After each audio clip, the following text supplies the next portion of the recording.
Welcome everyone to What the Fiction and our WandaVision coverage of episode 3, now in color.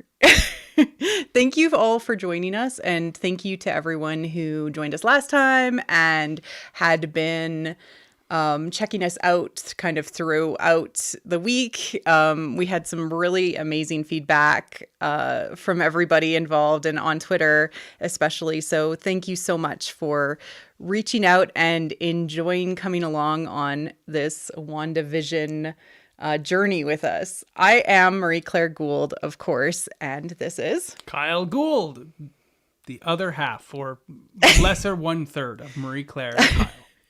Because you have two names. So. Yeah, no, I take up way more space than you unfortunately. Occupy a lot more space. Yes. So we are here to talk all about WandaVision and episode 3, now in color. But first, let's have a toast to let's everyone. Have some drinks. It's yet another Saturday afternoon time for a cocktail. Here you are, Marie Claire. I have invented 2 new drinks from this episode. The one you're about to have is called a secondary character because WandaVision tells most of its story, or all of the sinister bits, with its very rich and detailed and deep secondary characters. I've posted the recipe already up on Twitter. I'm at Tavern Tales DM. You can check it out there. This is a secondary character. So you're going to pull out a shaker glass, throw some ice in there. Take 2 shots of amaretto, 2 shots of Bailey's cream liqueur, and 2 shots of coffee, and pour that in, shake it up, pour it, and leave the ice in if you want to, just to make it a little bit weaker, or don't, and strain it out into a martini glass that you love to drink out of, and there you are, one really secondary nice character. That's really smooth, right? It's smooth, it's rich, it's creamy, just like the secondary characters in this show. So I highly recommend it. And this one here, I'm super excited about. I've never had it yet. I just invented it today. It's called a Mind Stone Martini. This martini has a shot or so, like a big splash of lemon juice into a shaker glass, shaker with ice in it, as well as 2 ounces of apricot brandy and 2 ounces of Absolute vodka, vanilla flavored vodka. And then throw in your lime peel, shake it all up, pour it and strain it into a glass. I add a little bit of seltzer because I'm just not a hard drinker guy. You can do that too. Or you can just drink it straight and be as powerful as the Mind Stone is. So here it is, a Mind Stone Martini. We all exist in our minds really right now anyways. So there you go. Is it good? Yeah, it's strong. Just like the Mind Stone is. Would you like to try it? Yeah, I'll try it. Yeah. You need to clink. You need to. Here, I'll try yours and you try mine. Yeah. And wow. Okay. So let's start things off right, shall we? Yes. Excellent. Did you want that one or want this one? I want that one. Of course you do. It's coffee. It's got coffee. Yeah. Okay. Yeah, it's so good. Yes, that one is delightful. This one, powerful. Just like Wanda and Vision themselves, at least in their Went the wrong way. Oh God. Yes. Okay. So whatever you are drinking, if it's just water, pop, juice, or you got just some scotch in a glass with some ice, thank you for joining us. Cheers to you. And we're looking forward to covering all of these episodes. So just as a reminder to make sure to subscribe to the channel if you're checking it out and you want to catch all of these episodes. You'll get a notification just saying, hey, they're going to go live. And I usually set it like midweek so people are aware, etc. But we're going to deep dive into the whole episode 3. I went a little crazy. I thought I had covered like so much for the first 2 episodes. Then I was like, there's even more now. Oh no, what are we gonna do? So yeah, there's so much of the PowerPoint presentation. So let's start to talk about. Before we jump into that, what are your general thoughts? Oh, general thoughts? Okay. Where'd you rank this episode for yourself? I really enjoyed it. I would say I still think that number 2 is my favorite of the episodes, just because of the comedy. Yeah, the level of hijinks in the second episode, and the amount of spectacle that happened in it. Yeah, exactly. But it's still like such a solid episode. I think it's unfortunately still my like least favorite, but like it's like the least favorite amongst like superstars. It's like it's really, it's hard to even like it's hard to even say like, oh, this show was even less, but they got to go a little zany and wild and over the top with all of the aspects of like the pregnancy and trying to hide the pregnancy, but also like trying to deal with the pregnancy. Like it also was a chance for, I feel like, Elizabeth Olsen just to kind of go wild. And that was also fun. And also seeing sort of dad humor from Paul Bettany, like super enjoyable. And also this episode advanced the meta plot the most, even though we had seen kind of some of this stuff set up in the commercials and in the trailers. This was the first time we had actually seen, oh, hey, this is what Westview looks like from the outside. And God, their choices of music to play along with certain moments, especially like classic music of the time, is just so perfect. Yeah. For me, this episode, I laughed, I cried, and that's really all I want out of a TV show that's giving me 24 minutes of spectacle. It was amazing and funny, and I really emoted with the characters extremely well. And even the secondary characters, I developed more care, more concern, and more compassion for them as the episode went on. Yeah, certainly.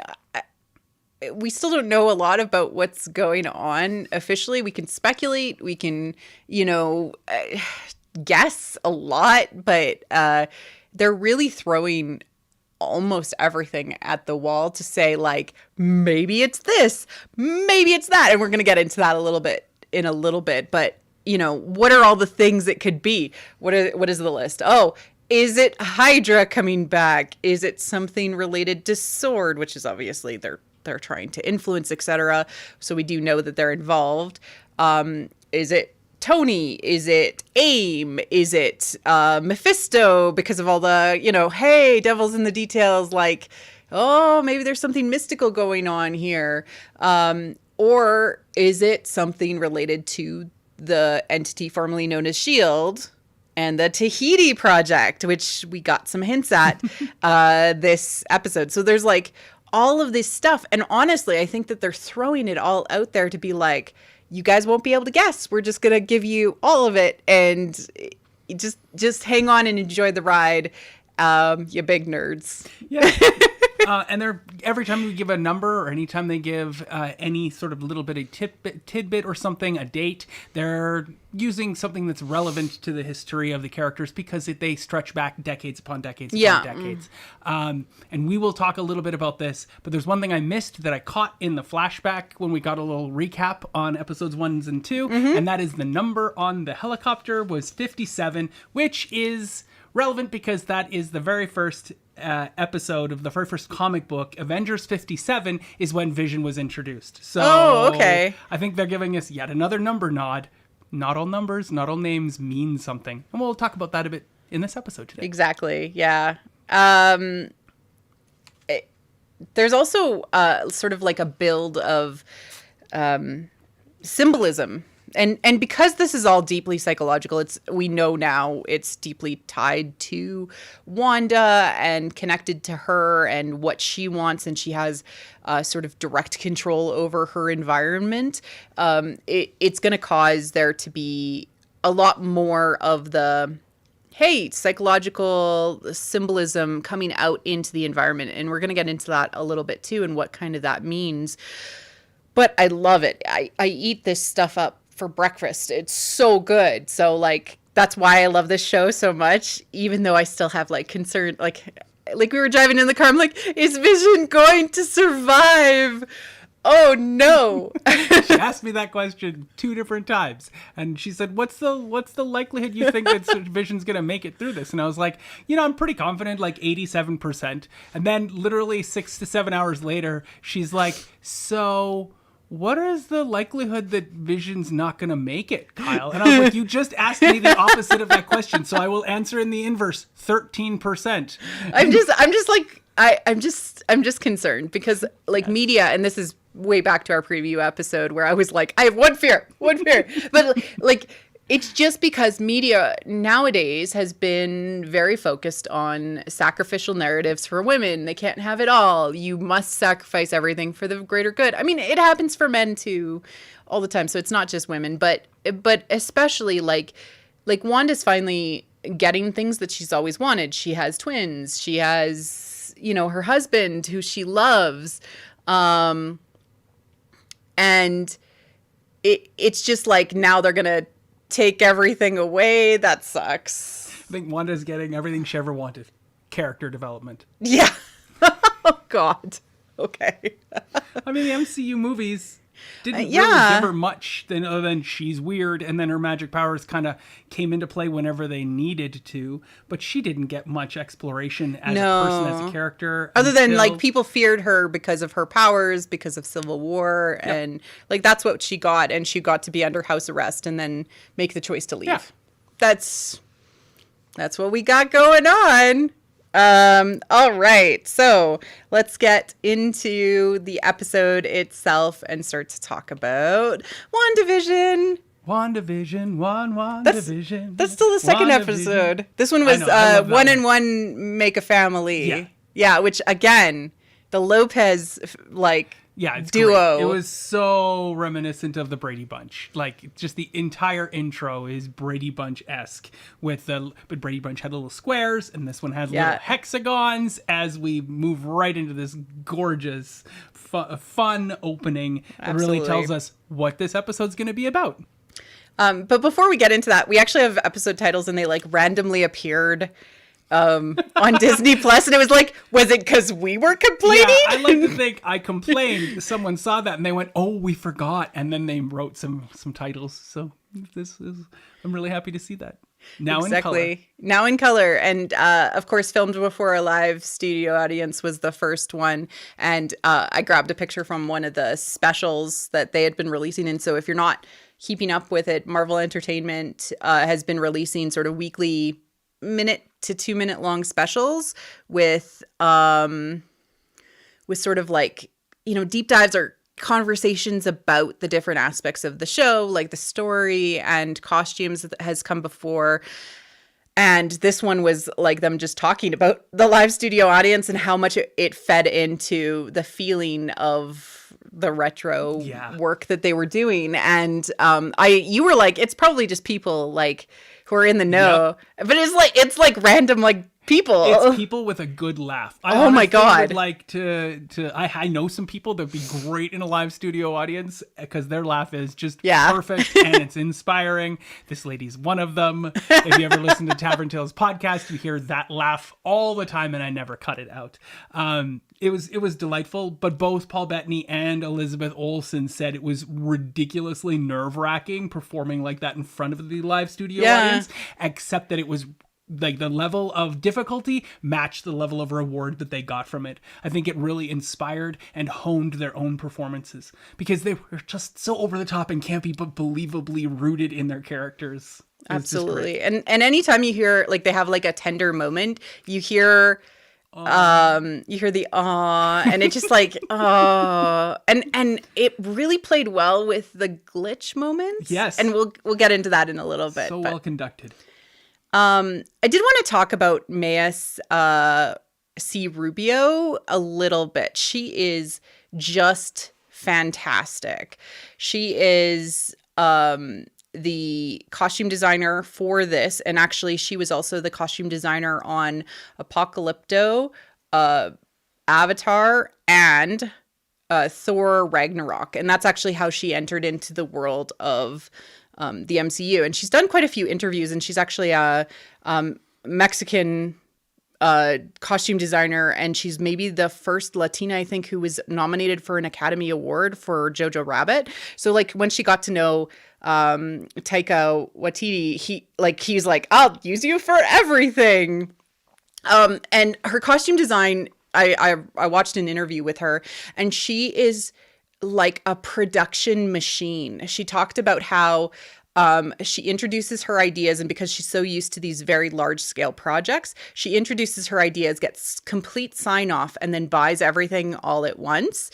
And the producers always have a freak out moment because she's like, no, I know what I'm doing. And then she buys everything, creates like test armor or test costumes, basically prototypes, so that especially the action and the stunts can be tried out. And she walked through like her whole process. And I'm like, no wonder you're being brought back for WandaVision. No wonder you're being brought back for Thor, Love and Thunder. Like, so we're going to see way more of her. And I absolutely love her. She is just brilliant. And in the costume special that they had on Marvel Entertainment's YouTube channel, she just kind of talks about how it was just such a neat opportunity to be able to do all of the different decades of costuming and figure out how to create costuming, and going into like the color differences. Like Vision his makeup was blue for the black and white stuff because it couldn't show up in the red because of the like how the filters worked and everything.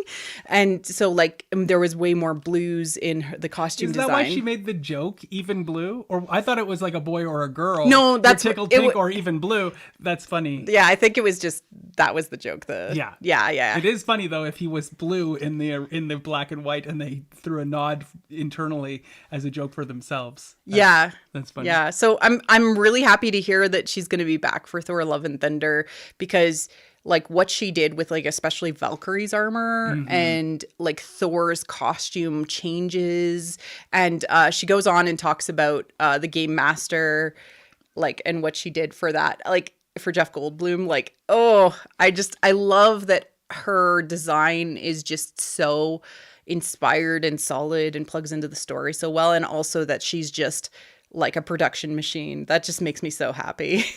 Absolutely. Yeah.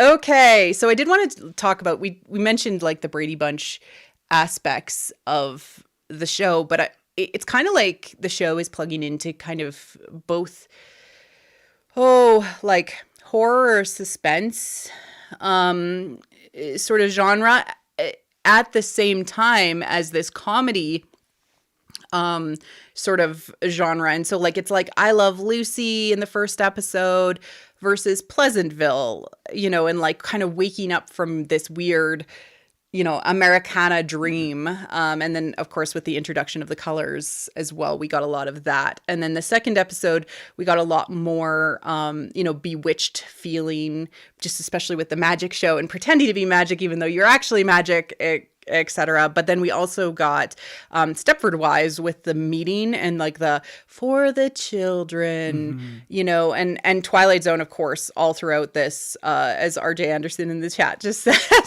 of course, because everything is kind of weird. And then, we moved. I likened it to they're using sitcom tropes with modern dramatic tension. So because these shows are not episodic, because there is a through line story that they are telling us, they're using this sinister, the underlying music, those puzzled, confused looks that you usually get from, the cuckoos and whatnot. And those sorts of thriller type television shows and movies, and we're getting that, which is a modern. It's like the modern day is infused into this. It's always there in the background over top of these sitcom and episodic tropes. So we get the tropey TV, but there's more to it than that, is what they're trying to tell us. And I love that. That's this nice layering technique that's just as good as Maya's costumes are layered. Yeah, and the the most recent episode with the callback to Brady Bunch in the intro, which we'll get into in a moment as well. But also there was a direct callback, which at Geeky Waffles, they're good friends of mine. They also are doing a WandaVision live stream on Fridays. So they've tweeted this out and I absolutely love it. So full credit to them that the doll is actually a doll from the Brady Bunch. And so they're directly pulling stuff. And then it also has this absolute feeling of the Truman Show, with the secondary characters to my drink that you created, Yep. are like talking about what's happening in a fourth wall breaking way. And we'll get into that as well. So cool stuff. It's a fourth wall with us, but I think it's really just a fourth wall within the show. Yes, it We've is. created a piece of plexiglass to put between us and the fictional audience. So yeah, that was brilliant. I just want to point out that the hexagons are multiplying. Yep. In the intro. I know we talked about the Brady Bunch, but there's also an element of Charlie's Angels that gets implemented into this too. And Charlie's Angels is a late 70s TV show as well. So it's really relevant when all of the magic starts going haywire and the sink fills with bubbles and water's everywhere and things are blowing. They both go back to back and they do karate hands together, which I think is a direct relation to Charlie's Angels. Yeah. Yeah. We talked about how the hexagons could relate to AIM. They're not slowing down the hexagons, they're speeding it up. So we'll see. We'll see where this goes. I don't know. Yeah, it's fascinating. Absolutely. Bobby Marks, do not be put off by the cheesy feel. Like, they are harnessing those tropes from the TV shows with purpose to tell us a modern story. And you get to delight in the antics and the silliness of the TV show while still speculating and wondering and a bit of worrying about what's going on in the background that's led to this. It's delightful. Perfect TV. Yeah, exactly. So on to Now in Color. Yes. All right. So she's definitely pregnant. Yeah, no. Like the doctor's like interactions and the whole like Vision just like, but it's been 12 hours, like, and then like, yes, we're definitely 4 months pregnant. Yes, that's exactly what's going on. And like trying to just hand wave over all of the weirdness of the situation was just executed perfectly. And then also the massive misogynism from the doctor with regards to how to treat pregnant women. Like, and then we just get these like cuts to Elizabeth Olsen's face, who's like, it was expertly done. I really like the grab of Vision's leg. Yeah. The grip she had on it was just delightful. Like, she's just squeezing that leg pretty good. I mean, we know something weird is going on here. Like, she's pregnant, but like, it's weird. It's not normal. And I think there's just like a lot of hand waving. Like I read some comments somewhere that somebody was like, I don't like the show because it's unrealistic. I'm like, you're dealing with an android, a synthezoid, as she calls him, and a witch. And you expected it to be real. I just don't even know. I don't even know what to say to you. Mm-hmm. Like if you're like, and part of it being so like out there and unrealistic is part of why it's almost more realistic what she's going through. And so I just think it's a wonderful approach to how everything's doing it. The trope we hit here is dads don't know anything. Yeah. And dads are completely out of it, and they're super stressed, and they can't deal with the pregnancy of their wife. And so while everything is talking about the wife's pregnancy and the wife's development and how she needs to proceed and whatnot, it's all pictured from the male gaze, like, oh, my life's gonna change. Oh, I don't know what all this is. What does this mean? What does that mean? Yeah, and he's the one who's studying and she's calm. Yeah. And the breathing exercise is more for Vision than it is for her. Yeah. And that is so tropey because I've seen it in so many sitcoms too, where the breathing and the Lamaze works for the dad, not the mom. Yeah. And like we know the comic history of what's going on here behind the scenes and how they've done it a couple of different ways with the birth of the twins. But like in some ways, I just hope that it is in some grain real, like, and not just like her creation. This all could be her creation, but we'll get into where this inevitable thread lies, which is kind of cool too. It's nice to know that the doctor gets to go on vacation. I was excited about that in the beginning. I'm like, the doctor's going to the Bahamas? That's awesome. Yeah. Okay. I love that he had his suntan lotion on later on already, even though they were just going to get in the car and go to the airport. Like... Yeah. It's like he already had the nose stuff. That was totally my dad too in the 80s. He had like always this stuff on the nose, but like nowhere else. I'm like, what's wrong with your nose? Like, is it, I don't know. The nose protects the whole face. Yeah, I guess so. Exactly. It's the thing that's peeking out. What's really interesting about this episode is that they've more fully called to vision awareness. Like, so his awareness of what is going on, how weird things are, how much, if he shares that awareness with Wanda, we go back, right? So, well, she never leaves the house again this episode. Yeah. That might be why you like episode 2 so much, is because she finally gets to leave the house. Yeah, she doesn't leave the house very often. That's true. Yeah. But yeah, I have a picture of Herb cutting through the wall, and I had a note for myself. This is literally fourth wall breaking, because that's exactly what's going on, right? Like with the fourth wall, with everything, and certainly Bahamas, and we'll get into kind of all of the sort of Agents of S.H.I.E.L.D. and as Allison asks, what about Agents of S.H.I.E.L.D.? We'll get to that. There is a connection. Yeah, there is, certainly. But the whole thing is that he seems to be picking up pieces, and he's remembering these pieces kind of week to week, unless he's around. Yep. So there's something going on there as well. We get to hear Paul Bettany as Vision deliver the worst dad joke, best dad joke. I don't know. There are 2 dad jokes. I really love that. Mum's the word.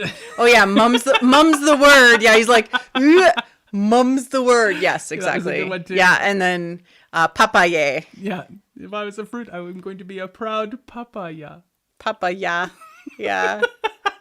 I love Paul Bettany Vision dad jokes. That's just give me like, that's my core right there. Yeah, another season of them just being parents. That's not gonna happen, I don't think. Oh no, we're progressing to modern day far too quickly. I know. Yeah, we are now in the 70s, so it's going to be 70s hair, 70s outfits. I'm looking forward to next week, because 80s was the worst fashion in history. Yeah. Yeah. So, yeah. And also this there were some other tropes related to fruit the entire episode as well. I got a slide about that. Anytime. Yeah. Oh, you got a slide about it? Yeah. We'll move on to that then. Yeah. I have to drink my secondary character. It's very good. And it's also a good time to point out that this was a great moment of secondary characterness, because Herb is literally carving through the fourth wall, and Vision notes something's weird about that, but doesn't really. He's like, I've got other things to do and other concerns. Maybe I'll come back to that later, while Herb just stares blankly and carves right through the cement wall.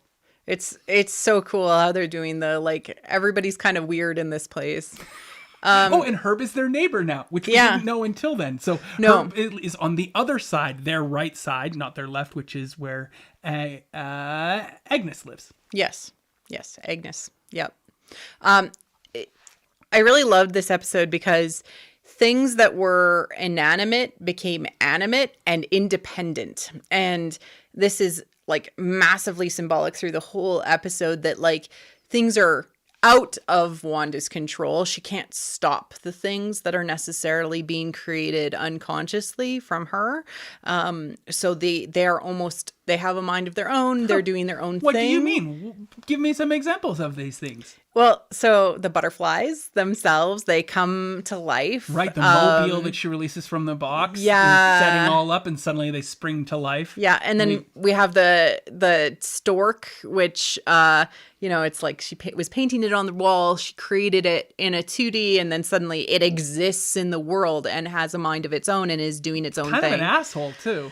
Yes, absolutely. The worst type of stork in existence. No. It just delivers the laughs. And it never leaves, right? Nope. And the butterflies she gets rid of, much like Well, what's great about Geraldine. the stork is that the stork goes back and fakes being the stork in 2D, but it's still 3D and doesn't go back to being a painting. It stays a real thing. Yeah. So the things that she is using her magical abilities to create and to generate don't fade away. They remain. That is what you're saying? Yeah, and also that they're independent of her will. So we think Vision is a creation of her, probably. or in some aspect, he has been created to live again. Or more of these children. Oh, the children too. Yeah. So it's yes, Yeah. it is all of those things. So the children, vision, the world, like these things do exist in some form. So is it, how long will they exist? All of those things is kind of the question. Absolutely. Yes, exactly. Okay, let's talk about butterflies. Is it like reading rainbow butterflies or Butterfly in the sky. Yeah. I can go to it. No, well, yes, sort of. So I started like noticing there was a lot of butterflies in the show. And so in like every show? Now I can't help but see the butterflies in everything I see. yes. And like butterflies are a particular type of symbol, which is very awesome. The first time you actually see butterflies in the show is actually in the calendar in the first episode.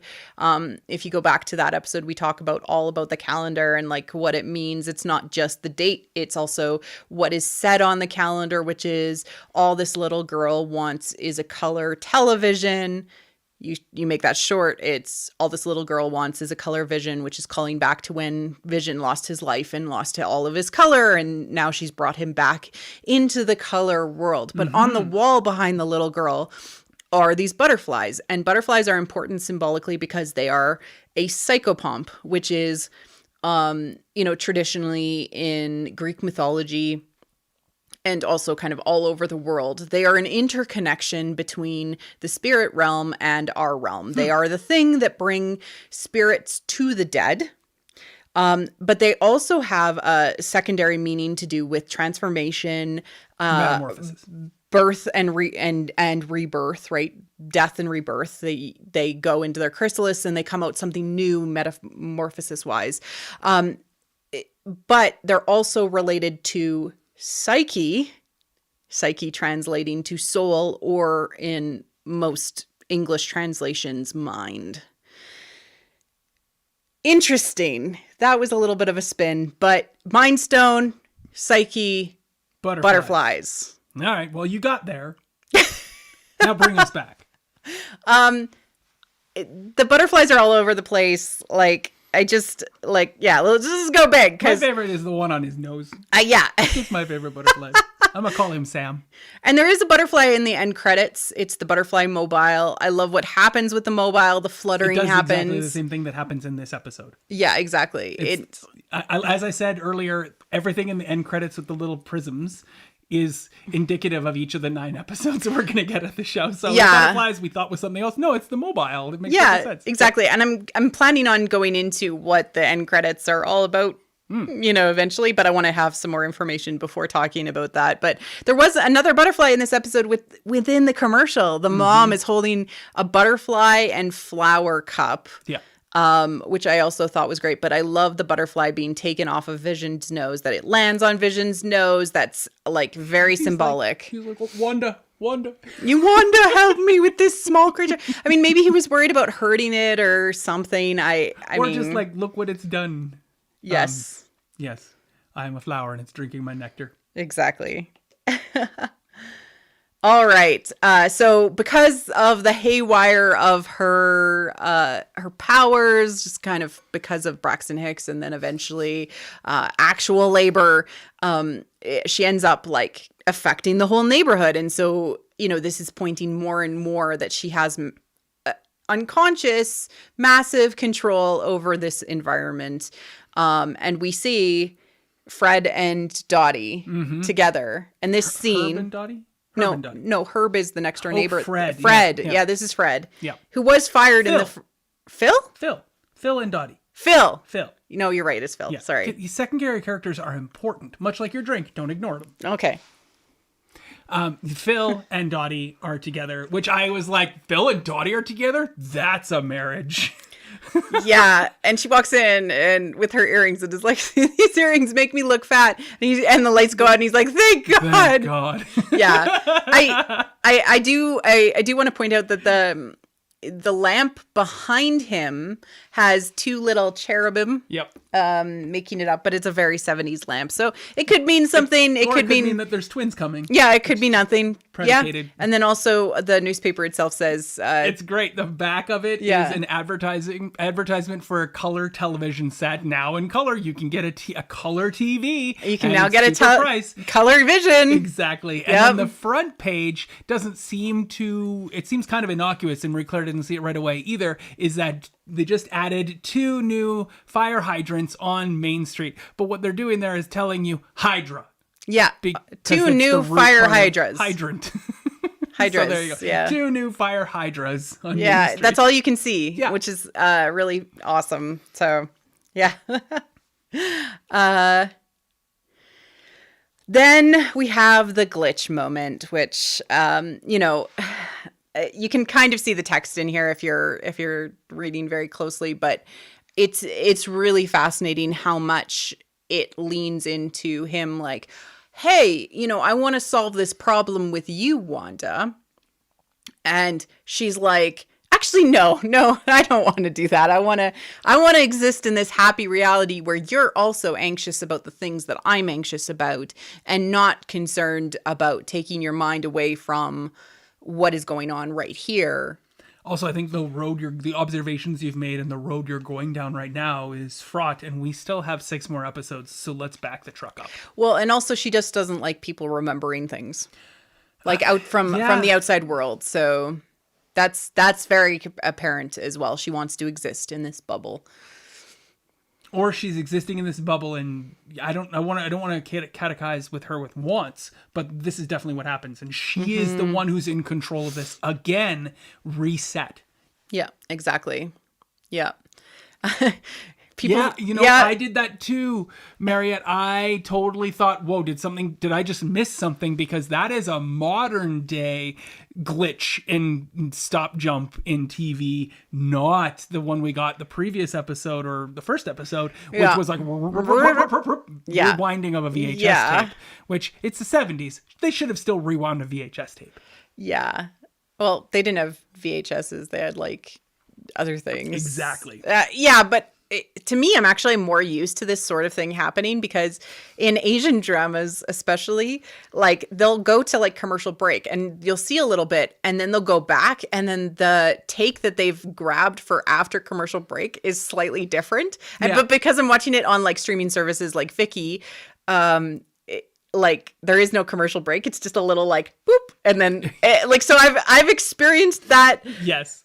There's some good ongoing podcasts that give you an ongoing story that recap, but they recap by just giving you the last minute and a half of the previous episode. Yeah. And you're like, am I listening to this episode? Or, oh, no, wait, that was the end. And it felt like that in many ways, too. Like, oh, wow, things have changed. But it moved so quickly into, it allowed the audience to understand and recognize, she just changed something. Yeah, and like the live audience was there until things started to get weird. Mm-hmm. And then they kind of cut the sound on the live audience, I think. Yeah. And then like they were definitely there for the ahs for the second take, which wow, it was so cool. All right. Yeah, I'm staying in the big mode for now just so that you guys can all see all of the mentions of fruit. Yes. So much fruit, which is a trope to mask and hide a pregnancy, in that you would put a bowl of fruit in front of the pregnant belly. And oftentimes it was principally used to hide the fact that the actual actress was pregnant in a scene or a show. Like in so many television shows have done this, where they've hidden the pregnancy of an actress, and then the actress has been away for a couple of episodes for the delivery and, to recover. And then the actress is back and everything is as it was before, except she's just not hiding behind fruit bowls and wearing large jackets. Well, in like How I Met Your Mother, both Allison Hannigan. Allison Hannigan and Colby's mothers. Yeah, sorry.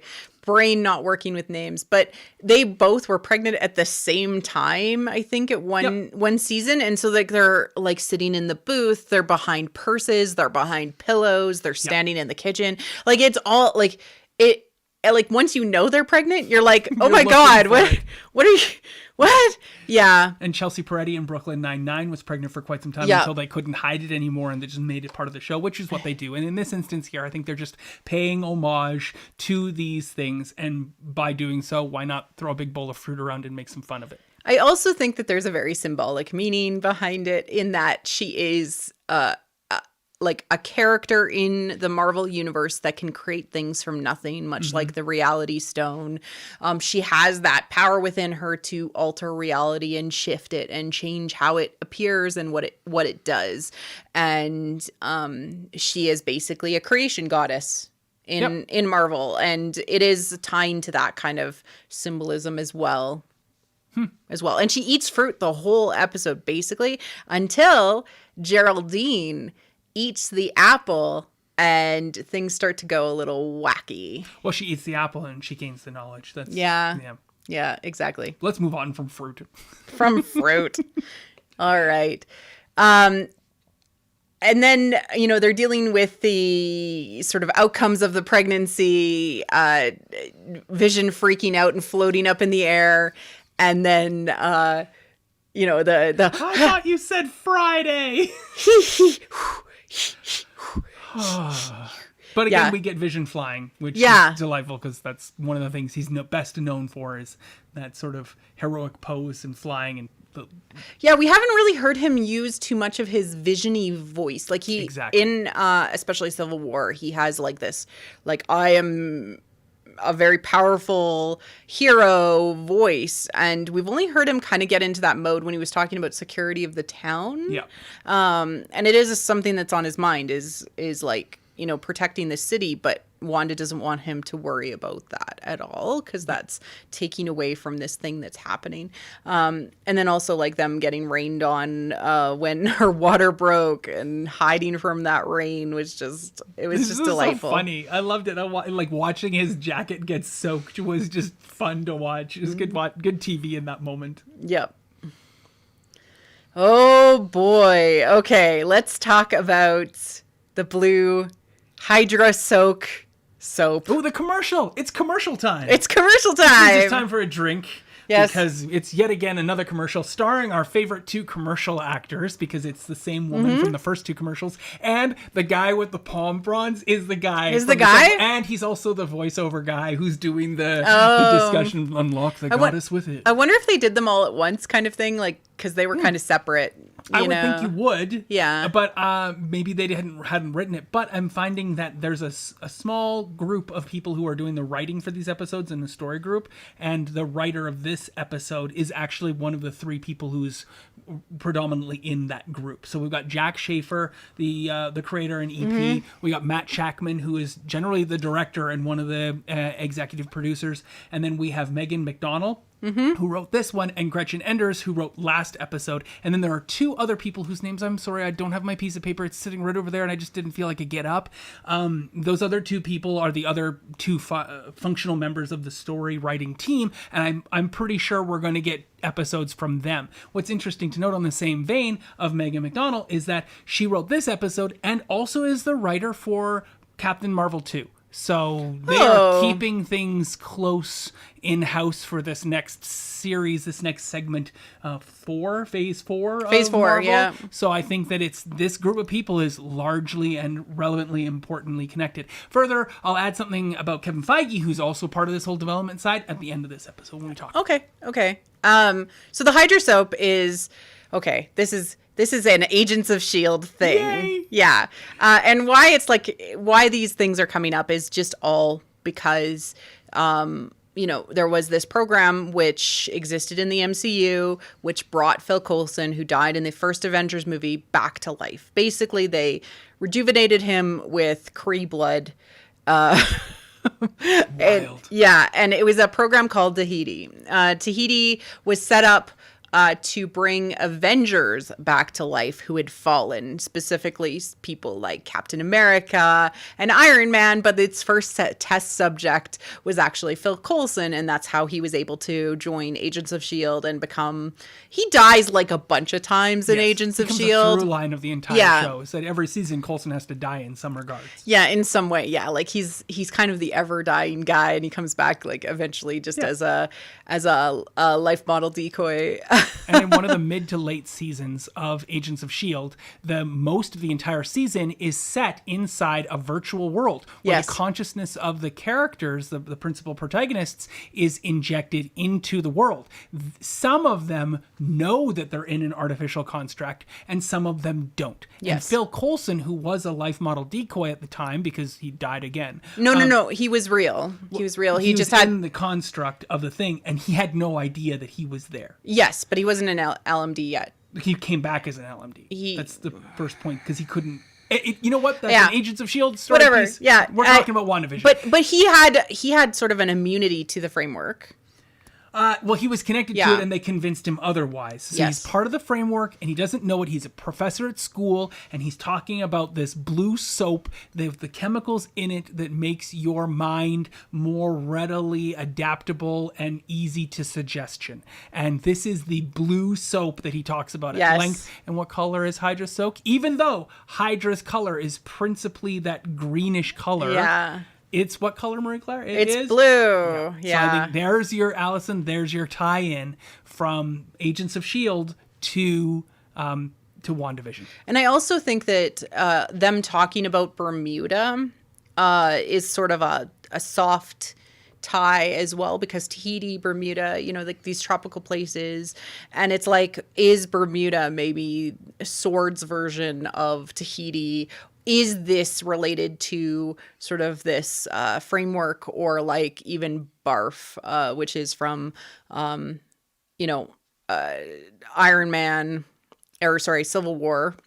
Originally from the latest Spider-Man, Far From Home. Yes, well, it was used there, but Tony Stark creates lots of things that end up causing problems. That's a through line. Bermuda is also known as the Devil's Triangle, as Allison points out. Yeah. And the Bermuda Triangle. Bermuda is a place that you long to go to, but only invariably never arrive at. Yeah, exactly. Even though you bought the two-piece. Even though you bought the two-piece.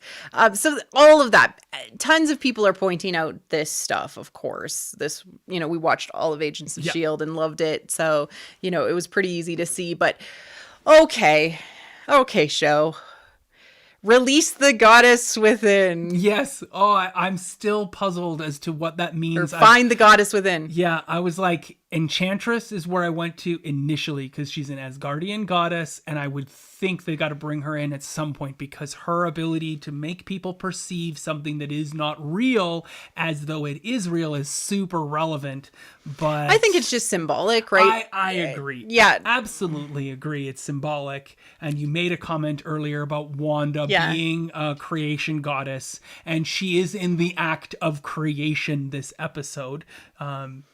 So I think you're right there, but I also Enchantress is such a great Thor villain and a great villain for the Avengers too. I hope they bring her in, of course, but I do think like all of these commercials are Wanda focused, and they are plugging into things, and Jack has talked about, like the main writer of the show, showrunner, has talked about how this is all to deal with all of the trauma that she's experienced over the years. This entire scenario is to help her come to emotional completion and understand everything that she's gone through, and, fully step into her powers and all of that stuff. And that plugs into that concept of inner goddess strength and power and, like really becoming the kick-ass Scarlet Witch that you were meant to be. Yeah. It's interesting to note, I don't think you've got a slide about it, is that their home has changed every single episode. Yes. Each of the 3 episodes, the house has been different. And this episode featured that beautiful stairway up to the second level. Oh, very 1970s with like no backs. It's right out of Brady Bunch. Yeah. Literally right. That stairwell is in Brady Bunch. You can go take a look, and it's like, wow, that's so hearkened to that, because we're welcoming in a family, much like the Brady Bunch was about welcoming in a family. And what I wanted to say is I think this is relevant to the through line of the entire thing because Wanda's also looking for a home. I don't think Wanda has had a home since Tony Stark's bomb decimated. I almost said Slovakia, but it's not. It's Sokovia. Since Sokovia was destroyed, she hasn't had a home, and she's been bounced around from place to place to place. And with Vision, she'd finally found someone to establish and build a home with, and now she's finally settling in and trying to find a place to be happy and to nest and to put her heart, because home is where the heart is, and she's had nowhere to continue to have an established place. Yeah, exactly. And I think like there's something in it. Maybe she was relocated there after everything. Maybe she was brought to Westview. I don't know. Well, I hope we find out more about what happened throughout the show, about what happened in the events that led up to this. Like, yes. I hope that's all let out. They're teasing us so delicately, so sugary in the way of this teasing elements of there's something more going on. What will it be? Yeah. And we get to conjecture and hope and pray and think about it.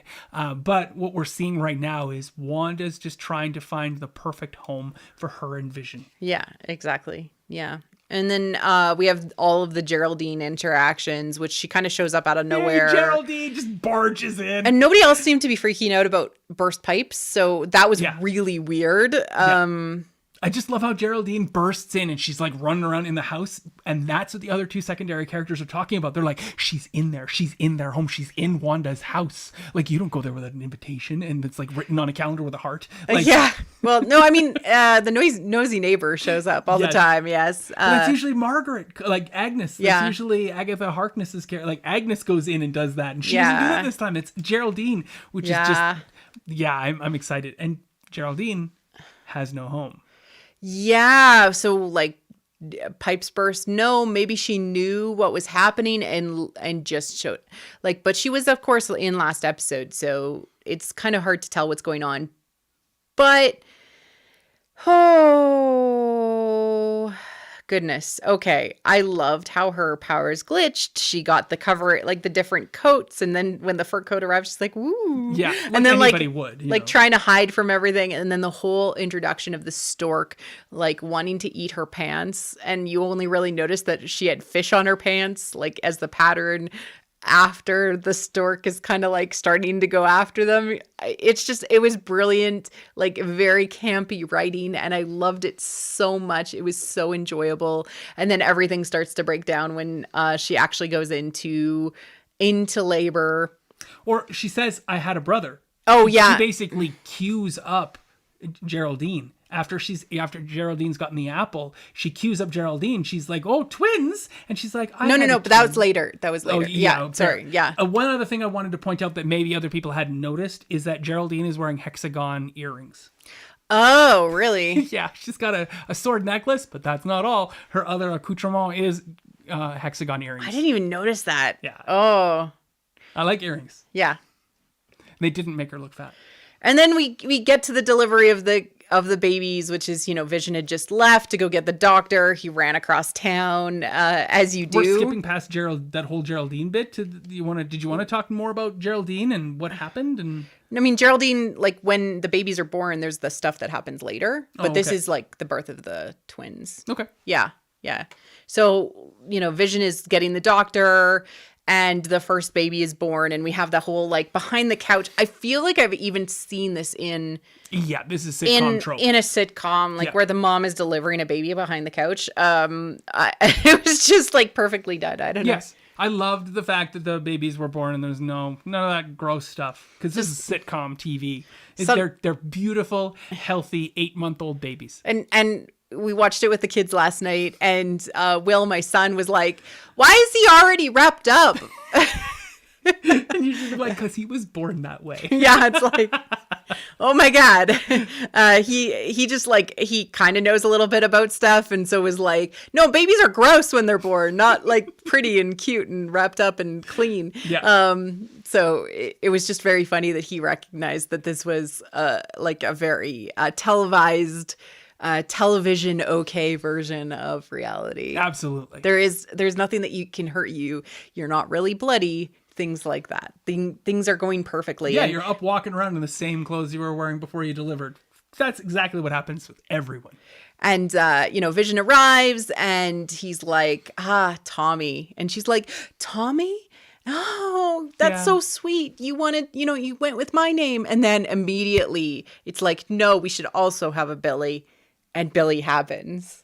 I mean, I don't know.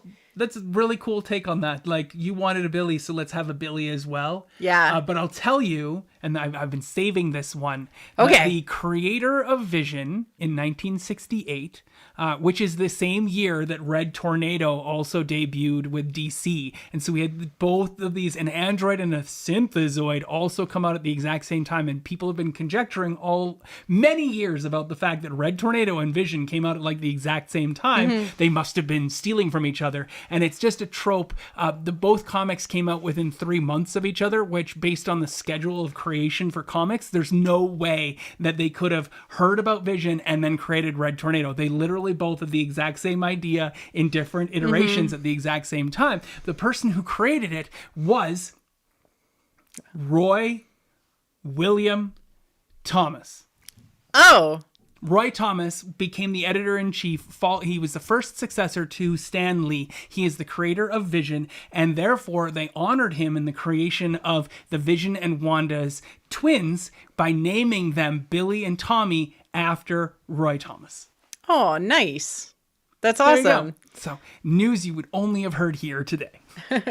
Or Googling it, I suppose. I mean, yeah, you'd have to have thought, like, where are these things in relation? But that is canon points to the comics themselves. The reason why they're named Billy and Tommy is because of the creator of it. Yeah, that's so cute. I love it. Oh, man. I do think that there was a little bit of like, oh, you wanted a Billy and you just gave me Tommy. I do think that that's what was going on. I mean, it's all speculation. I mean, it was going to happen. She was carrying twins. Yeah, she still looked pregnant, right? She was carrying twins no matter what way you look at it, because she is a twin. It was hearkening to a twin. And of course, they can't have one kid. We saw in the teasers 2 Soothers pop up, so we know it's twins. Yeah, exactly. All right. And then, the doctor, I did like the moment, I didn't have a slide for it, but when Geraldine grabbed the doctor into the kitchen, so then that gave Vision the opportunity to show his face. I personally took that as Geraldine understood that that Vision was Vision and wanted to be with his wife in his true form. I think she was trying to help him have that moment. Don't you want to be yourself to meet your child for the first time? Oh, that got me. It even gets me. Oh, kerflumped right now. I'm like, I am choked up just thinking about like being yourself in front of your kids when you meet them for the first time. Yeah. Because Vision's wearing a mask the entire time he's out in public. Yeah. I do think that Geraldine was trying to help, and like the genuineness of Wanda saying that like she owes her and everything like that, but that doesn't matter in the end to like the next little bit that ends up happening. Oh my goodness. Yeah. The weirdness outside with Herb and Agnes. Yeah. Yeah. I grabbed screenshots of it, so I'm just going to go like full screen because you can't quite hear it. Maybe my hearing's not as good, but you can actually see it in the closed caption, what they say. And she's like, yeah, she went in there, and did you see her tummy? And, like, what is she doing in there? And like Geraldine. What is Geraldine doing in there? Yeah, exactly. And, of course, that catches Vision's attention. And this has all been in alignment with how weird things have been for him personally. Yes, especially because he interacts with so many of the secondary characters. Yeah, and at one point, Herb is really trying to, share exactly. And it cuts back and forth between in and out of the house really brilliantly, as Wanda's like thanking Geraldine for everything and then talking about and oh, wow, twins, that's amazing. And it's like, I was a twin. And then she starts to sing so beautifully in Sokovian, we assume. And she switches into her Sokovian accent slightly. I was a twin, she says in her Sokovian sort of accent. First time we get to see that brought out unconsciously on her part, and it triggers Geraldine, which then triggers Wanda, and we get some action. Yeah, exactly. Like his name was Pietro, and he was killed by Ultron. It's like, wait a second. How do you know that? How do you know that? Wanda It's like, says, what did you say? What's that necklace?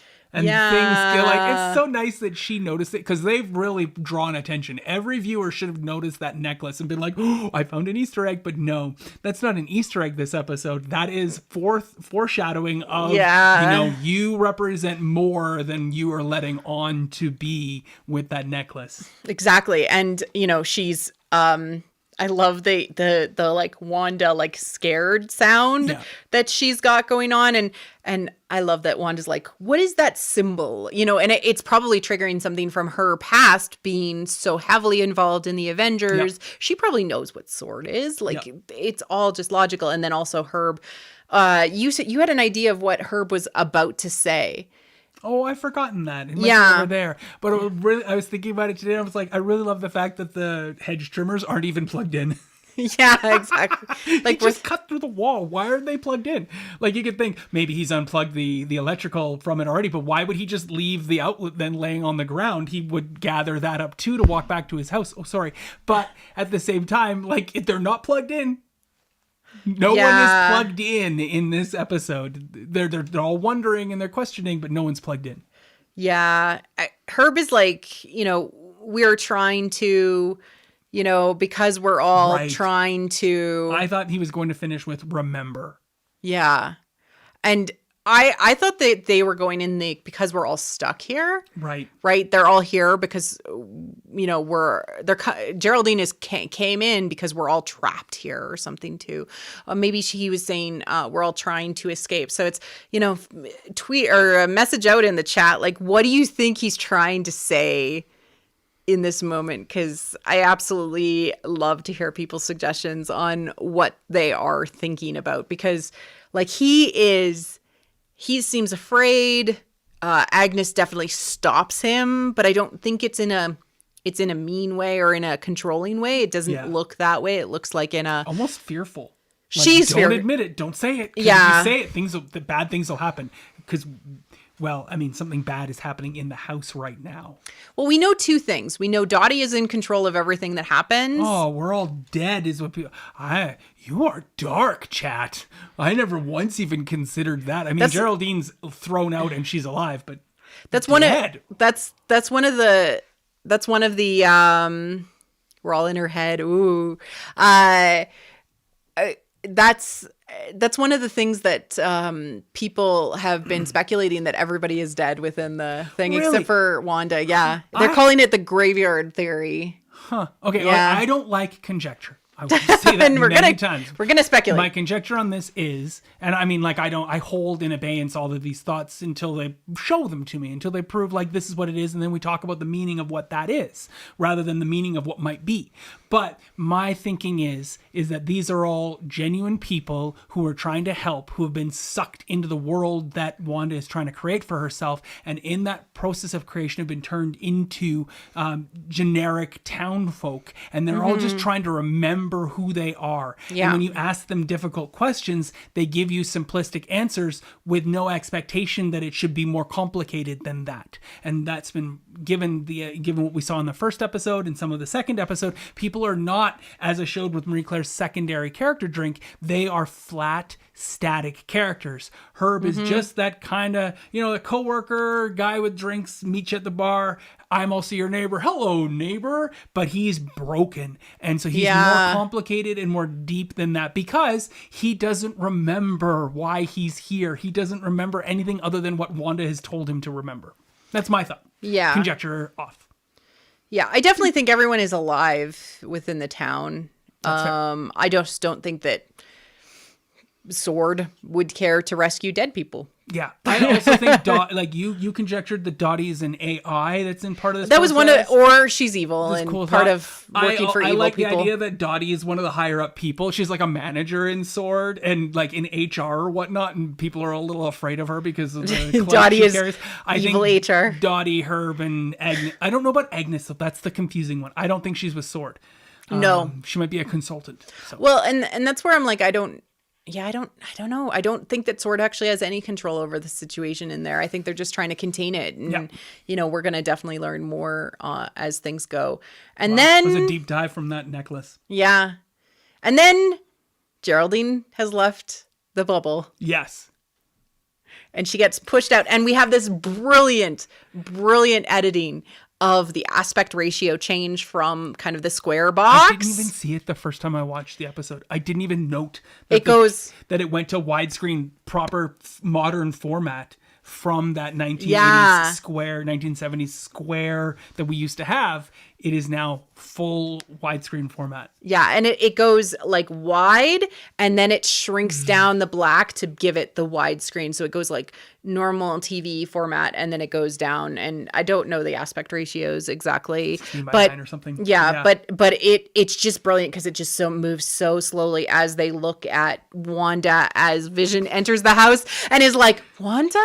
And is like, where did Geraldine go? And she's like, she had to go home. It's like, oh, so creepy and amazing. Well, she moves her hands out at the same time as the screen pushes out. Then it cuts to her as it narrows in. And so you get this crazy... Who's ever done that? Where they've had a character change the screen type.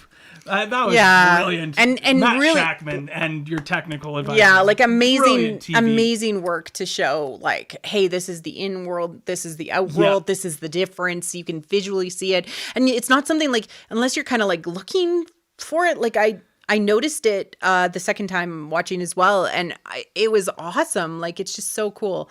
All right. Really wonderful change. Let's talk about our Daydream Believer, which is by the Monkees, which starts to play as she's ejected from... Another 70s song, yep. From Westview, and we see the sign, Westview, and we'll go into the sign in just a moment, but we see... It's most likely Monica Rambeau, who was inside of the...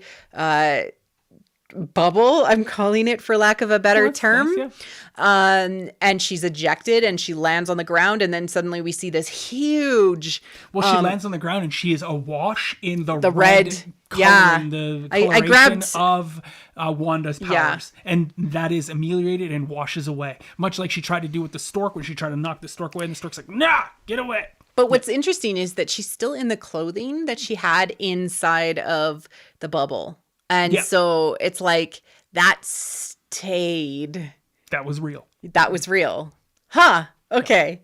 And then we see the sort of like sword hole setup, the helicopter, the trucks that drive in, the big facility, pop-up facility that is built. And then we see the lights as they kind of pan back on this like sort of like weird technology type like magical bubble that's around Westview. Yeah. They look like big baseball stadium lights that were like focused towards Westview, not away, and you could see the shimmer of Wanda's power, because it's like when she puts up the force field, that's that blue, purple, red shimmer that comes up when she exerts her power in a force field sense. Yeah, exactly. And it looks kind of like a TV screen in a way, and like when she comes out, it was just so cool, like because you kind of see the spot and then just like yep. And if you go to there's an MCU wiki out there, and it's like there's nothing written for this moment yet under Monica Rambeau, but the header says ejected from reality. I was like, that's perfect, because it's like, what is real? Well, it is real inside of WandaVision when we talk about that. Yep. All right, let's talk about... Laura mentioned, she's like, aspect ratio will stay square until 2010 sitcoms. Actually, I think it's early 2000s. But if we get that far, well, I'm going to point out there's 9 episodes. It starts in the 50s, the 60s, the 70s. That's where we are right now. 80s, 90s, 2000s. 2010s, 2020s is 8th episode. So I honestly think they're going to stick through the dedicated episode of a decade per until we get to the very last episode, which would hopefully be the modern day. I'm wondering if they're going to do like the full hour like closeout, right? So the last decade, which is 2020, will be, you know, the full hour to resolve everything. Right. A continuation of 8 and 9 are linked together in the same ways that kind of 1 and 2 were broadcast together, even though they both moved through the 50s and 60s. Mm-hmm. Interesting. I love it. And it was really interesting because when I finished watching it with the kids, what popped up next after this was Age of Ultron, which is an absolute punch in the gut after just talking about Pietro. Damn you, Disney Plus, for making me upset after just like kind of reliving that with Wanda. Yeah. Like, you big jerks. Yeah. You could have done Civil War, but no, Age of Ultron. Thanks. The other thing I really loved is everybody walks like they did in the 70s. Yeah. So even Geraldine with her walk is like they did on TV shows in the 70s. I love, like the detective shows and whatnot. It just was, it was great. It was great. All of the movements. All right, let's talk about this sign. I grabbed the biggest picture I could because this is my one slide in Marie Claire's PowerPoint. Yeah, he asked me to put this in, so I grabbed the biggest picture I could. It's really hard to see. Oh my goodness. Okay, so it is like the sign that we see in the cartoon that they pass in the second episode. Welcome to Westview. Home. It's where you make it. It's like a beautiful motto for the show. We have a couple of the kind of like service signs available. Like, hey, there's some gas, there's parking. There's restaurants, there's parking, and there's gas that you can get here. And that's what they usually do when there's like a roadside highway sign. They're going to tell you that. But what is that one in second place? Because that sure as heck looks like an X-Men symbol to me. And Wanda is, while not an X-Man, she is the brother of evil mutants. She is a mutant in the comics. She is technically tied to Magneto, who becomes the leader of the X-Men, and she joins there at one point before moving to the Avengers, pretty much full time, and stays there. Yeah. But here we've got, and I spent 40 minutes at 2:00 in the morning looking at highway road sign assistance signs and could not find this one at all. Ever. It is not connected or related. I looked for gift shops and all sorts of stuff. Yeah, I couldn't find it either. So if any of you have seen the sign, the second one, the white one, like, please do let us know because I have no idea. And it could be... It's just one of the services that's offered here. You know, you can get parking, you can get food, you can get mutants. Yes, you can get mutants here. And I think that's a service that I would like my towns to provide in a signified fashion. Do you want to talk about the ones on the bottom? And then there's the 5... What usually these is Rotary clubs. These are the clubs that have paid for this sign, and they are like major contributory response, like people who contribute to the township. Oh, the Shriners are here. Exactly. And so you look at them from one side to the other, and a couple of them look like really standard. Like the corn one is an ag society, and there's almost always an agricultural society in a town because you need one, and that's the outlying supporting farmers and whatnot. And so there's almost always, but again, it's corn, and what do we have? Children of the Corn. So I honestly feel like, you know, because Children of the Corn is really like sinister, dark. People are being controlled. And that's what's happening here as well. And then you have the one on the far right, which is an eye, which is, of course, Vision. Yeah. I cannot make out what is being said under it. But I mean, as soon as you see the eyeball, you're like, people are watching this. And Vision is in here too. So this society is interesting. But the one between them is interesting as well because it kind of looks like a torch, and the frame of Vision, when he was created in the comics, is built on the frame, the body, the chassis of a character called the Human Torch, and his logo is kind of a flame, and that is almost the same flame coming out of that torch. Now again, could just be that they're throwing these up, but they never do that. Even the 57 has some sort of reference and relevance. And the one on the far left is kind of like Wanda's powers. It's a hand. It's a hand. Ooh. Yeah. Yeah. And then Eagle Scouts, like, I mean, the Boy Scout in Avengers is Captain America. Yeah. Right. But it could be the Eagle Scouts, but it just says Eagle, and I can't make out the other part of it. But again, like Eagle's the American way, and a lot of other things are associated with it. So I'm excited to see a bit more of that. And I know they're telling us something with these because they've made those with purpose, and they focus so long on this, waiting for her to come out, which establishing shots, because you actually see the houses in the background with the lights on, like they seem to be okay from this perspective. It's a real town. It's a real town, and like that's so cool. I don't like, and no wonder they're there to try and rescue everybody. Like, of course they're there to try and rescue everybody. And the second to the right looks like the Mind Stone. I thought it was a shield. Yeah. But the one with the torch is literally in the shape of the Mind Stone, which is a common shape. Like, it also looks like a coffin. But at the same time, that could very well be the Mind Stone too. Vision, Mind Stone, Wanda. These things all tying together. I think it says Eagle Club. Eagle Club. Yeah. So I don't know if it's Eagle Scouts or whatnot. Yeah. But at the same time. But still so cool in world establishment outside of the bubble. Yes, let's do it. Yeah. Somebody's saying that they see that Evan Peters is consistently listed on the cast list. And if he shows up, I would be overjoyed to see Brother Pietro come in for a visit with Ultron Dad. What was his name again? Spader? James Spader? James Spader show up as well, because he's just like, if you see him, I wanted him in an episode. Yeah, his voice is just so good. Yeah. Yeah, that would be amazing. Wacky Uncle in the 90s would be amazing. Uncle Evan showed up, or Uncle Pietro showed up to do some babysitting. Oh, God. But then, if you do that, then you're bringing him back, and I don't know if they're going to do that. Yeah, I don't know. I don't know. I don't know what they're going to do. It's so cool. All right. Do anything they want to do, and I would enjoy it most likely. I just wanted to point out that what ends up happening in the show is like such a good parallel to what happens in the original comics when the kids are born. And this like is to a blanket. Yeah, exactly. Like the blanket looks the same. Like they really. It's the same blue blanket the Vision is holding a child. Yeah, exactly. Or Geraldine does. Yeah, exactly. Like they do a really good job, and it's like, yes, of course they're my children. Like, it's like Billy and Tommy. Oh, yeah, yeah.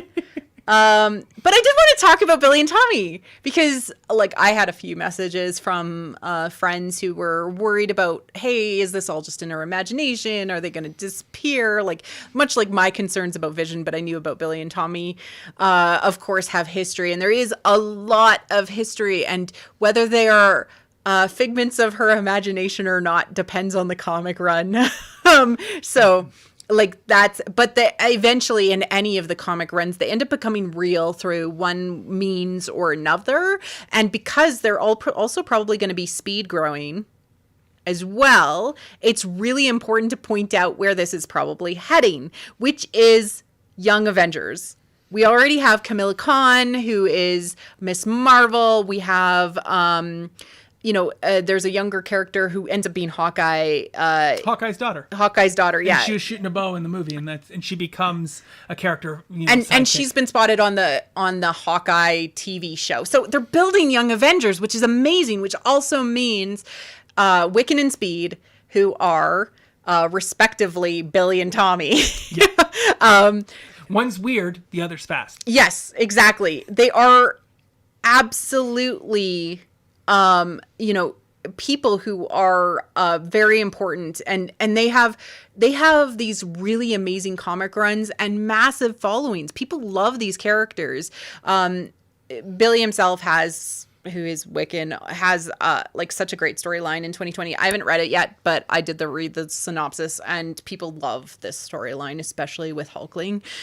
So it's just really, really cool to see them. Tommy is more of like a Magneto like sympathizer, so like that's very much kind of like Pietro and Wanda themselves. So it's really, really cool that they're going in this direction. And that they're just building it from the beginning. Yeah. On the bottom there, I think it's like the third picture from the left. I just love Wiccan's costume because it looks more like Vision than like his Wanda. Like it looks like a proper combination of Wanda and Vision. Nice. Yeah. And like So Ty's saying, and Marie Claire told her the baby's real and she cried for it. I mean, they've told us the butterflies are real and they move on. The stork is real and she can't get rid of it. even at the end, there's no stork going back to 2D. The stork is 3D, and doubtlessly the stork will be gone for the next episode because its comedic place is finished. Yeah. But it did not disappear. It remained. And I think that whatever Wanda is creating here will remain in whatever occurs at the end of this. And we have history from the comics that show these, even if these kids do disappear or something, they are not gone. Anything that is created in Marvel World is never destroyed because you can just simply bring it back. Yeah, exactly. And like that's kind of one of the cool things about comics is like they like to bring things back from the dead a lot. We've already seen that happen in the Avengers movies. We're going to get to meet these two characters of Billy and Tommy. They're going to have hijinks because that is proper. Like the kids have to have that. Kids. Like you had to have the kids. They were a massive part of 80s sitcoms growing up, and so we're going to get a lot of their focus, and then we'll get mom and dad vision in Wanda, which I hope and enjoy seeing as well. I just don't know how it's all going to tie together, as Wanda and Vision don't age, but the children do. Yeah, but that's okay because they're just gonna move to the point where they need to move to, and as this TV show progresses and we get where we're gonna go. Yeah, I mean, I think they're gonna be definitely like little kids by the time they get to the 90s, when I think is when the Halloween episode happens, and I'm still trying to figure out what we're gonna do. Well, dealing with twins is the exciting episode. Like that next week episode, they're going to be still babies, and they have to be dealing with being new parents, which is just fun entropy. Super powered babies, too. Super relevant to Allison, who, congratulations again, her baby's only like 2 months old, so that's probably going to be right around the same point where these infants are going to be. Yeah, exactly. Yeah. I really hope. Like, don't give us some babes. I want some baby time. Yeah. And just a shout out to Wiccan and Hulk League. Congratulations on getting married in the comics. We love you. If this is where they're going from a representation perspective, from a, hey, let's have non-heteronormative relationships on screen, please, please, please do this. Thank you. Yep. That's all. My thanks is to the story team for this, the people who have been writing these episodes of building along towards something. I'm excited, a little trepidatious about where they're going and what's all being unraveled and revealed before us. It's a big tapestry. There's lots of threads, and it's super exciting to see it in this format, and I'm overjoyed for it. And thanks to Kevin Feige for saying yes to it. Now, I mentioned Kevin Feige as part of the team before, because there's this nice interview and article with Kevin Feige where Kevin Feige is once again like, oh, of course I had the plan all along, because he always is the guy who had the idea. Even if somebody else had the idea, it's his idea at the end. And he harkens back to the graphic novel of The Vision, when Vision left the Avengers to go and kind of figure out how to be mortal, which is the same story that happened with Red Tornado in DC, and almost a similar amount of time as well. But nonetheless, he went off, he had a wife, had a couple of kids, and they were fully formed individuals, parts of himself, Vin and Viv, and I can't remember his wife's name, Victoria or something like that, but they were all V names. And the kids were in high school, and somebody died, and terrible things happened, and there's this really sinister overtone of what's going on as these synthesoid people are trying to figure out how to be a family and how to work together and be that American ideal, but they're not. And harkens to me like the TV show The Americans with Kerry Russell. Like that one's just like, it's such a good TV show. I wish we had seen all of it. We got to get back to it. It's such a phenomenal show. But nonetheless, the Vision and his family, it's more about that dark underpinning of what's going on that drives you through this touch of Americana that's happening. And he said that he really wanted to see WandaVision be similar to that, not for the structure of the show being the Vision and an artificial family, but having those darker underpinnings. And he was really excited to see that happen. And he kind of couched that as though it was his idea. But I don't doubt that when somebody approached him, Jack Schaefer, with this idea, and he hearkened to the Vision itself, he created that connection and said, this will sell, because that comic did very well. And we are seeing it play out every week on Fridays. Yeah. All right. Let's get into speculation land. Let's go back to speculation. Back to speculation land. So where are we at? Sword is definitely investigating what's happening. They definitely think it's being done to Wanda. Yes. Which is I definitely feel like Geraldine is a member of Sword. Yes, absolutely. Yeah. And did you want to talk a little bit about the or the Haddocks conversation. Mr. Haddocks. So Geraldine the first time I watched this, I don't really watch with subtitles because I end up just reading the TV show as opposed to watching the thing play out on television. So I didn't listen to Geraldine's story the first time because so much is happening with the stork and there's so much physical comedy happening. But everything that Geraldine is telling Wanda is relevant and important. Mm-hmm. Geraldine had a temporary job. She was working for Mr. Haddocks. Mr. Haddocks has the hiccups and he can't do his big presentation. It's a super important presentation. And so Geraldine had to help Mr. Haddocks with his hiccups, which is like this delightful play on words. And she helps him do a handstand so that he underneath can the water cooler. Drink from the water cooler. And she's jumping out of filing cabinets to scare him, to remind him. But so there's funny things in that if you're listening close. But what's important in that conversation that Geraldine is saying is that he is doing a big presentation for a new cereal launch, and it's called Gravity O's, as in outer space. These O's are from outer space, and in the cereal, because it's a cereal, because of course it makes perfect sense. In the 1970s, we're all about cereals, in the 80s and the whatnot, and these kids' cereals. And what are in these cereals? Little marshmallow moon men, which is just more sword fun play, but also sword. Yeah, because they're like the space shield agency. Exactly. Yeah. And they're Gravity O's. They're like Cheerios. They're little round circles and they're called Gravity O's. Yeah. And she did such a great job because she came up with the catchphrase for it, which I have written over there and I don't remember it off the top of my head, but it was basically launch into starting the day off right.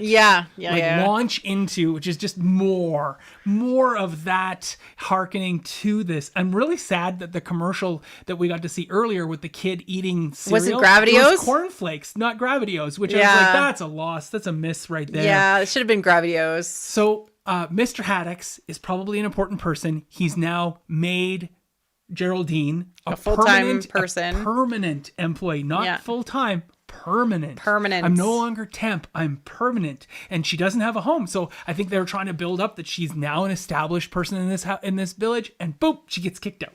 Yeah, exactly. Yeah, I can't wait to meet Mr. Haddocks. I mean, do you think Mr. Haddocks is actually outside? I think he's outside. Yeah, I think he's outside too. I think we'll find that out, which is really cool.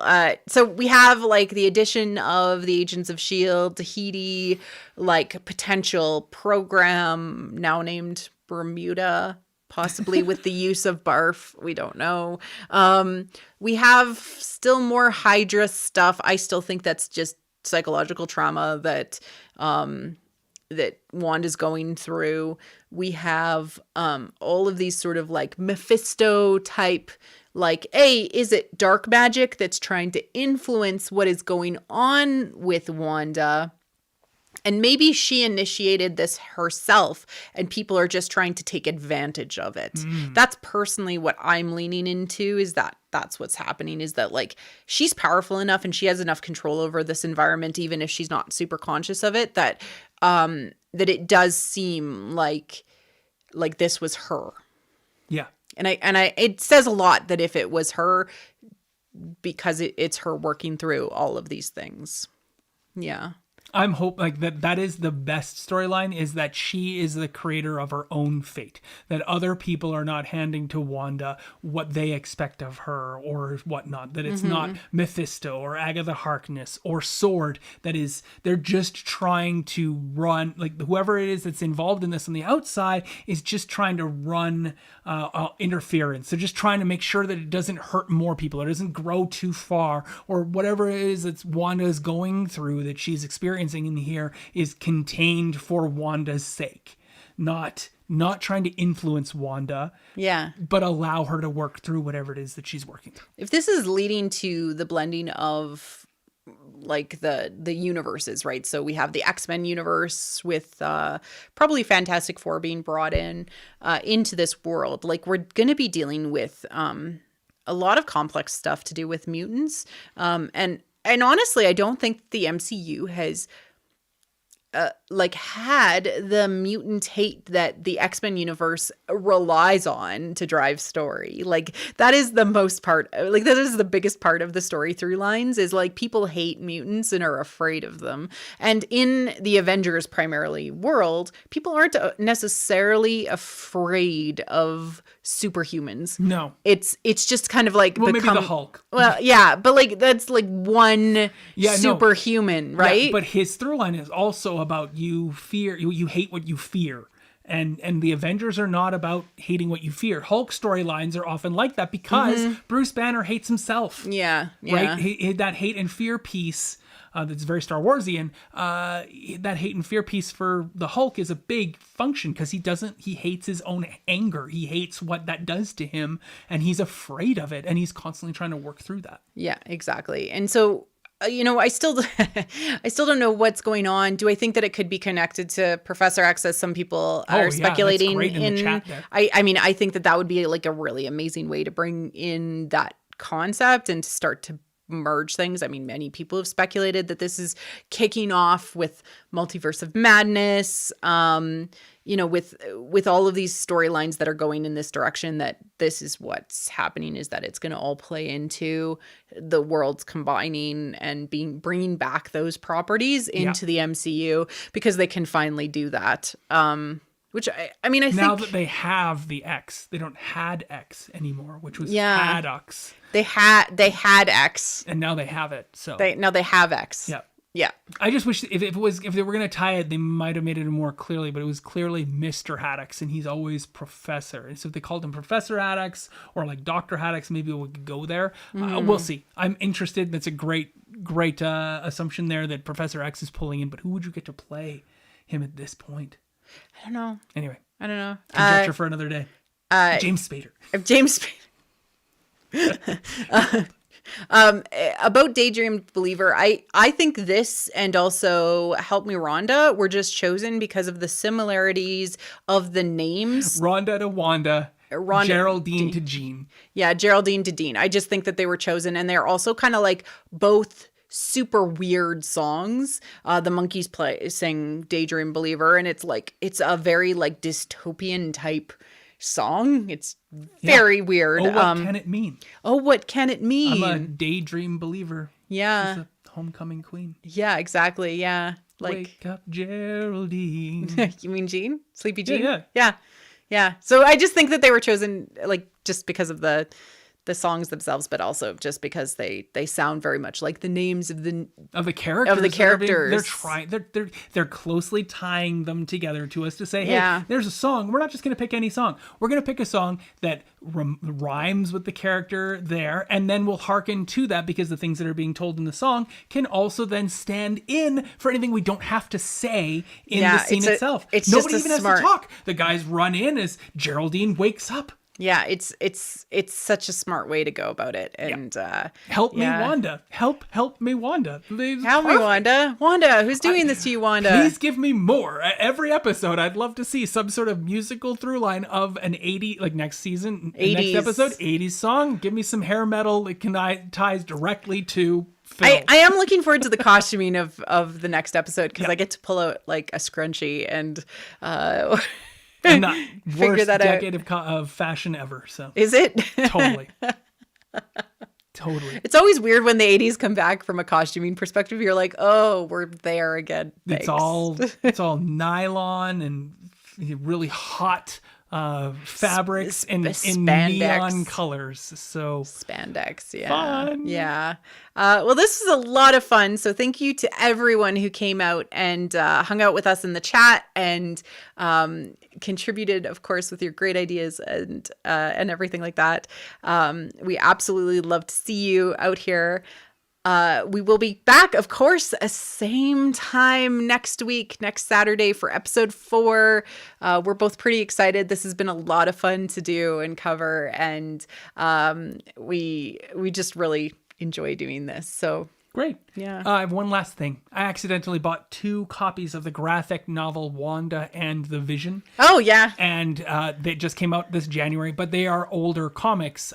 There's a great one. The very first one is the origination of Vision that was redone in the late 2010s. And then there's 3 older ones with the marriage of Wanda and the Vision in an Avengers comic. And then there's 2 like one-shots with Spider-Man and Scarlet Witch and Spider-Man and the Vision. And this 4-pack of comics that are just kind of thrown together is it's an enjoyable read, but I have 2 copies of it. So throw up a comment in chat.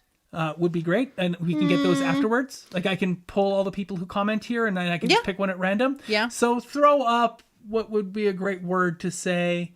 I don't know. You want me to send you a comic, and then I'll do a random draw, and then I'll reach out to you. So I mean, how are you going to reach out to them? I don't know. They'll have to reach out to me on Twitter too. Send me a tweet at Tavern Tales DM with the word and only WandaVision contest, and I'll pick a winner of that in the next week from all the people who've tweeted me saying WandaVision contest. WandaVision contest, and you'll give it a week? Yeah, I'll give it a week. Okay. And then I'll throw it in a soft manila envelope and I'll mail it out to anywhere you. In the world? Live. Anywhere in the world you'll do it? Okay. It's a gift from me to you. Yeah, awesome. So sometime in the next week, so even if you're not watching this live, tweet at Tavern Tales DM and say WandaVision contest, and he'll get in contact with you, DM you to get your address, etc., and he'll draw from random from those people. So there you go. Yeah, there you go. I'm not very good at giveaways, so this is a new thing. This is not technically a giveaway. It is just a gift from you to them. A gift from me to you. They don't have to abide by any rules or whatnot. No. Yeah. So thank you, everyone, for coming out. Make sure to like and subscribe this video. Or subscribe, of course, to the channel. If you're listening after the fact on the RSS feeds, thank you, of course, for listening.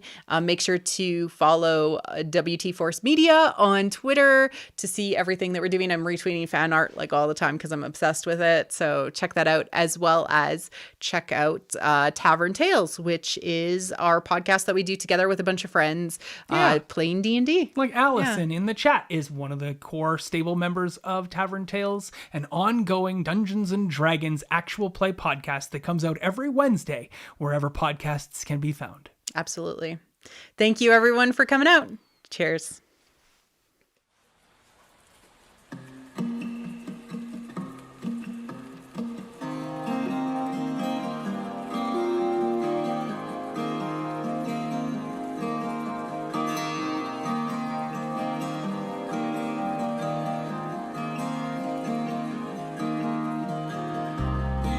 On the edge of a dream, two souls meet in the place between. Awake and asleep, looking for answers. The forest floor, the snow, the sea. Too close it seems, running away from destiny. Maybe fate makes fools of us all. Maybe